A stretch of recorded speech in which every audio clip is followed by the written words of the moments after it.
Hello! What is up, Traveler, YouTube, Necro, Monger, Twitch Nation?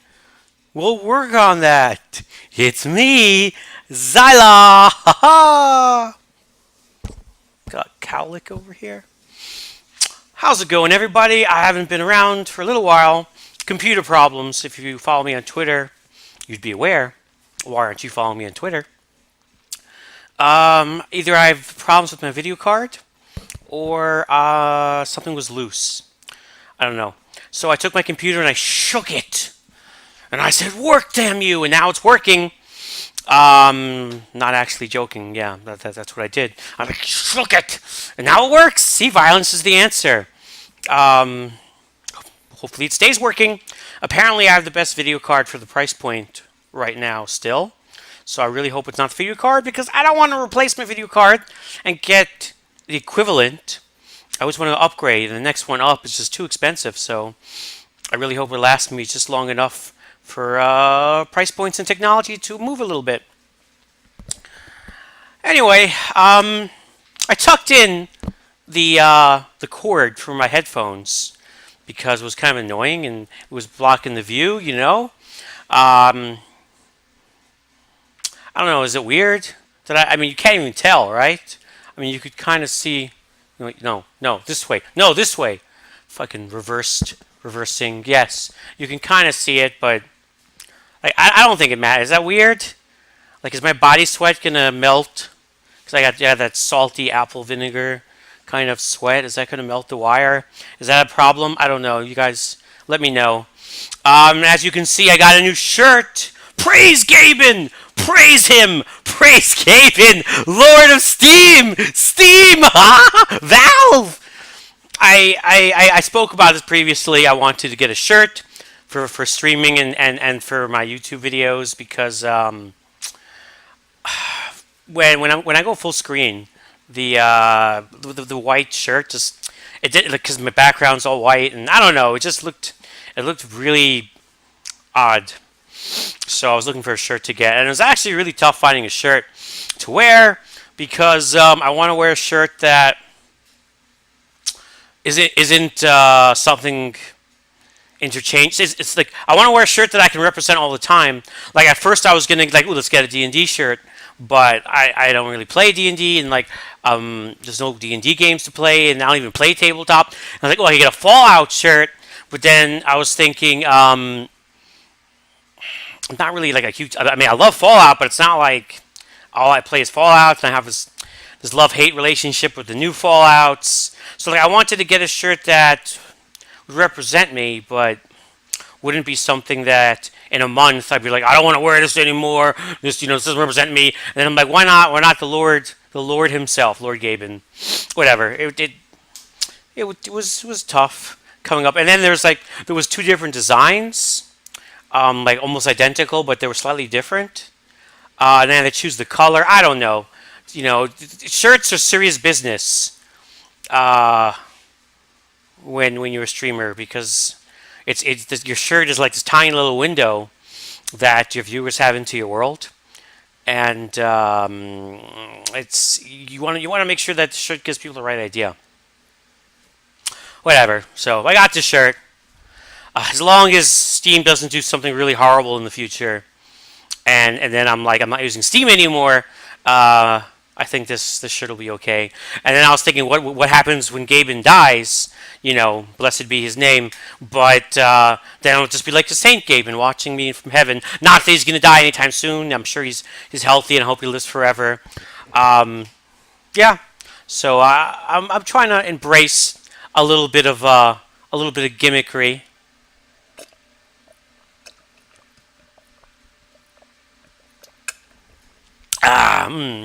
Some good coffee. Some good coffee.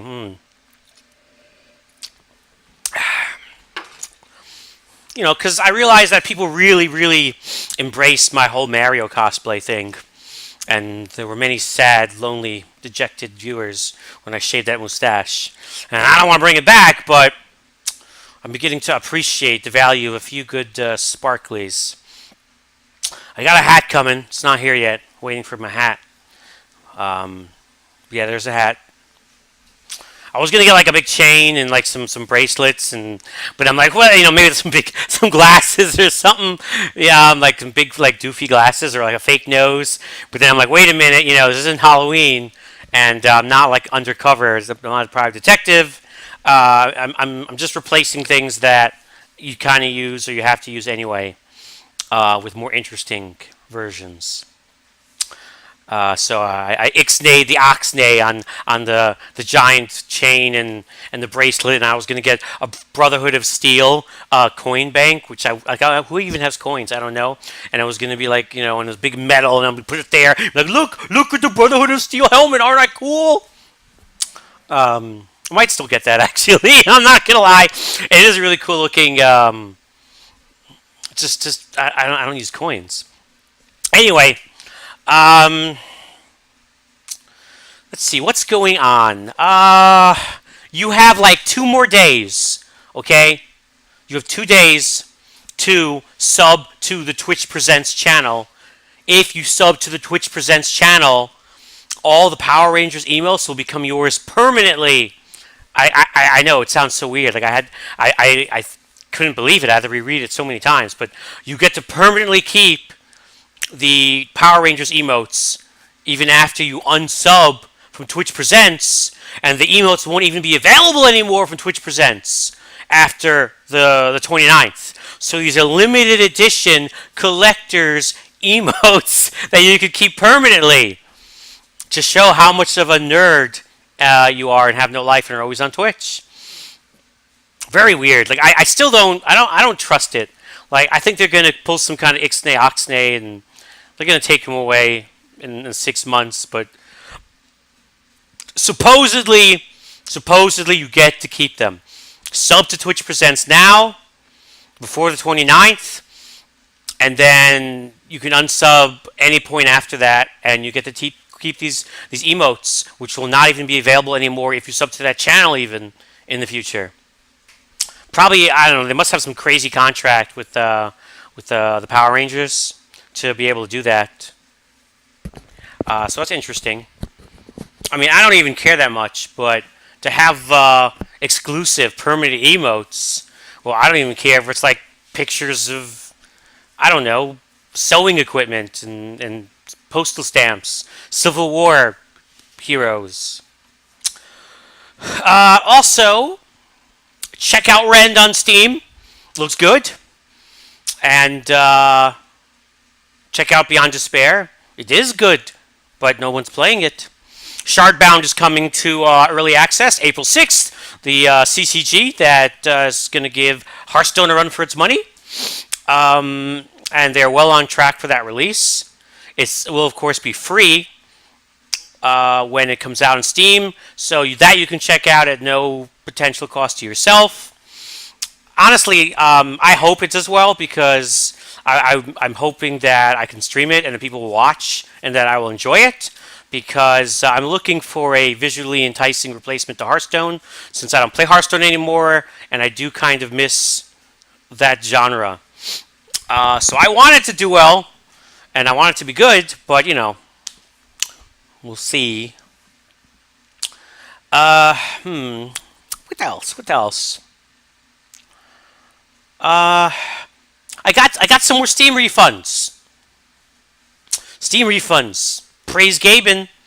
Apparently, somebody actually reads, like it's not completely automated, somebody reads your refund requests, and if you make a really good request, even if it's after the 2 weeks, you can still get a refund. It's worked for me twice. I did 2 refunds for 2 games. It was after the 2-week period. Now, I did have like no playtime. Like each one of them was like 10 minutes or something playtime. So I didn't hit the 2-hour limit, but it was definitely more than 2 weeks, and I got my refund. I just gave very very legit reasons.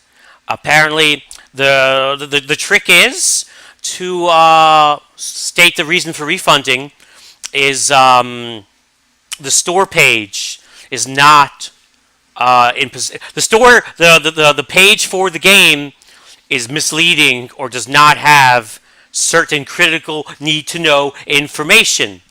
In particular, one game was running de novo, doesn't say it runs de novo on the store page.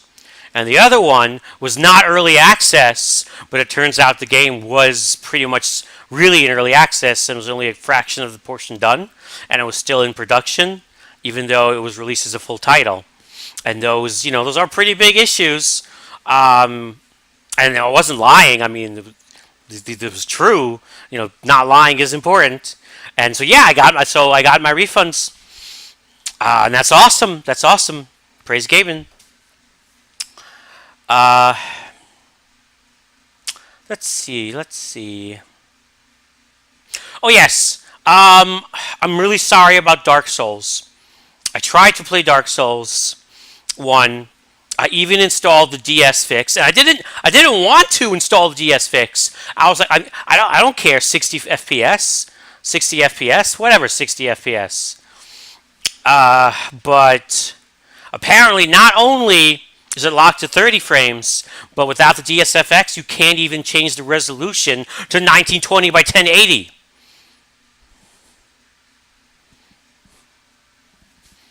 Are you serious? Like, what? That's the same thing as saying the game doesn't even work, as far as I'm concerned. So I had no choice. I installed DSF Fix. Yeah, the game ran at 1920 by 1080, but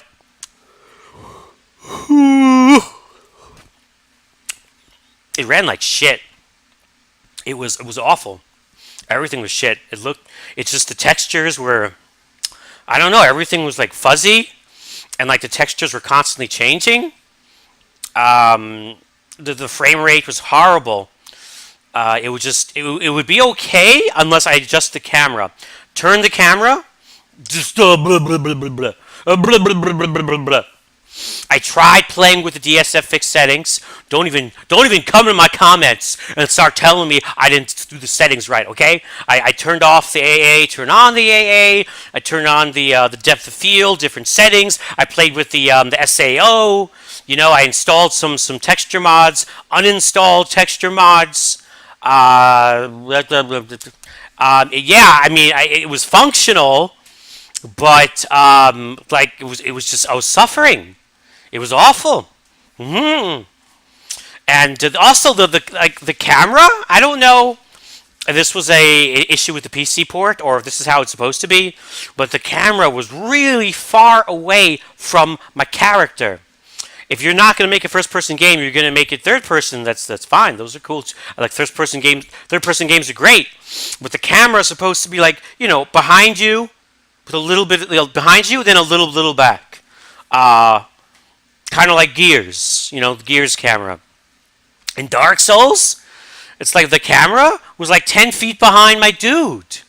It felt all floaty and disjointed. It almost felt like I was a spectator watching my character, and I wasn't really him, controlling the character. And it made it really hard to see things, which is kind of important in an extremely difficult and twitchy game like Dark Souls. So you got that, and the gamepad controls. Oh my God, who came up with these gamepad controls? Like every important control is on the triggers and the shoulder pads, the bumpers. Are you mental? This is where this is the buttons. These are the buttons you're supposed to use, and this is for like specials or something. And who the fuck uses triggers? This isn't a shooter.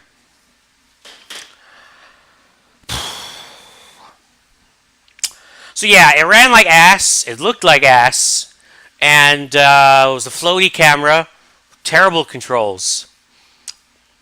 And also, I think Dark Souls is cool, but I've always had this problem with the basic core design of Dark Souls when it came to dying.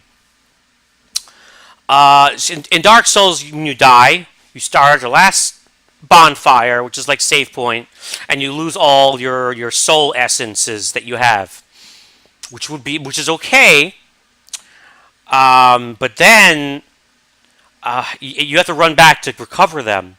If you die before you recover them, those essences are lost forever, which would be okay, but there's no map, and it's incredibly easy to get lost. And since it's a difficult game, the chances of you, if you're directionally challenged, you're going to be lost and you're going to die a lot, and you're like never going to recover your essences, which would be okay, except in Dark Souls, your soul essences are used as currency and as a form of leveling up. And as you level up, it requires a huge amount more and more. So you have to stock up to be able to afford the next level. And you don't want to just use it on a level. You want to save it because it's also currency. So you have a lot of essence. So you got one resource, which is for leveling and for like purchasing things in the game. And you're always gonna be carrying a lot of it. It's easy to die. When you die, you lose your souls, and if you die again before you get them, they're gone forever. And it's extremely difficult to find where you died, unless you know the game like the back of your hand. In which case, you're not going to die anyway, like the freaking speedrunning pros. And that was the thing that always pissed me off about Dark Souls. Like I don't mind brutal difficulty. If you watch my stream, you know I play games on stupidly hard difficulties, and I'll like fight a boss for 2 hours. I don't care. Um, and I don't mind lack of tutorial and this idea of learning as you go. Like all that stuff is cool, but I personally think it's poor design to give you something that you're going to hold a lot of, make it really easy to lose, and then punish you for having trouble finding your way back. Um, if you could like bank souls, like put it in a chest at a bonfire, so you still have to run back to get your souls if you want to spend it at the next bonfire or a vendor, but at least you have like a safety buffer. Or if there was a mini map or like a regular map, or if when you died and they dropped, they would never disappear, so even if you died, you could eventually come back and recover your souls. Something! I think it would be much better. This just, it punishes you too much for getting lost. And as somebody that loves to explore, loves to wander around, and always gets lost, I really hated that aspect of the game. I still was going to play it, but I was prepared to get annoyed at that part. But then, when you put these horrible stuttery frame rate problems, and these weird texture glitches, and I also had some issues with like depth of field. Like my computer can run BioShock Infinite on the absolute max, okay? But Dark Souls 1, it's shit city. And you can't even run the game without an unofficial mod. You can run it, but it won't, at improper resolution. Like, my monitor doesn't even let me play games, really, if it's not 1920. It's like, please stop! And it's like these big unfortunately, it looks like we're not going to be playing Dark Souls. I apologize. I tried, but it's just skating uphill. It's just too much of a difficult battle, and there's not enough fun there for me. But we'll play all the Dark Souls clones, which is funny. Play the clones but not the original, but the clones run better and they don't have that annoying mechanic as far as death goes, then that will be cool.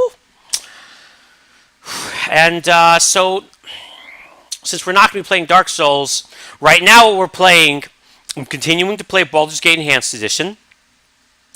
Play that I'm playing a little bit off stream and a little bit on stream because it's not exactly a fan favorite.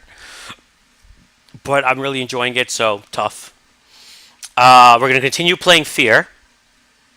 And we're doing a Fear franchise playthrough, basically. So when we finish Fear, there's the 2 expansions, Fear 2, Fear 3.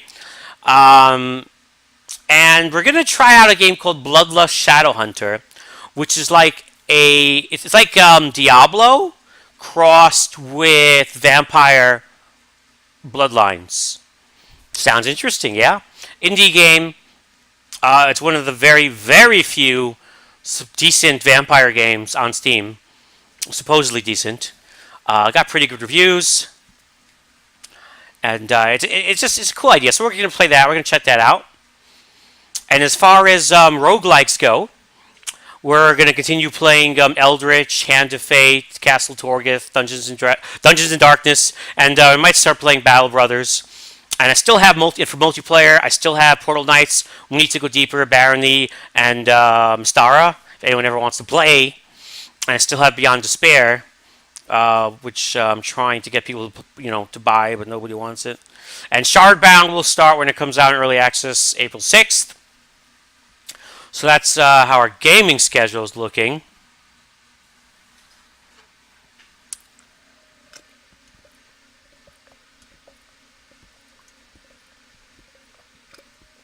Ah, it's good coffee. I think that's a good channel update. Oh, almost forgot. On Kickstarter right now, there's a game called Rhine, R-I-N-E. Or was it Rhine? No, let me just double check. Hold on. It's being made in the Netherlands, and it looks amazing. It was like a cross between Legend of Zelda and Fable, with like all these procedurally generated AI and Pine. I said Rhine? It's Pine. Man, it's a good thing I checked. It's a good thing I checked. I show you the video and stuff, but gotta watch out. Gotta watch out for the YouTube copyright boogeymen. But yeah, it's called Pine. P-I-N-E on Kickstarter. Pine, like the pine tree. And if that's not enough to help you find it, well, you probably shouldn't be on Kickstarter anyway. So there's a game called Pine. It could use some help reaching the finish line. It's being made in the Netherlands. It's an amazing looking game. You're playing a dude like you're from like this human tribe, like the last tribe of humans, trying to find a safe habitat. And it's like a world where humans, you share the world with other intelligent species, and they're all bigger and badder than humans. So humans are like endangered, and you're trying to go out and find a safe place for people and to make allies among these other races. And you could choose who to ally with, who to work against, whose territory to take, and the game kind of builds around your decisions, and you could cause different species to fight other species. I mean, it sounds Peter and Molnix-y, oh my god, yeah, I don't know how much of this hype is true, but they have a really great video, a lot of gameplay, definitely they're pretty far along in development. It's not all smoke and mirrors. It looks really good. I was just checking it out. It's called Pine, P-I-N-E. And that's pretty much it for Kickstarters. As far as games go, Torment, the new Torment's out. Disappointing.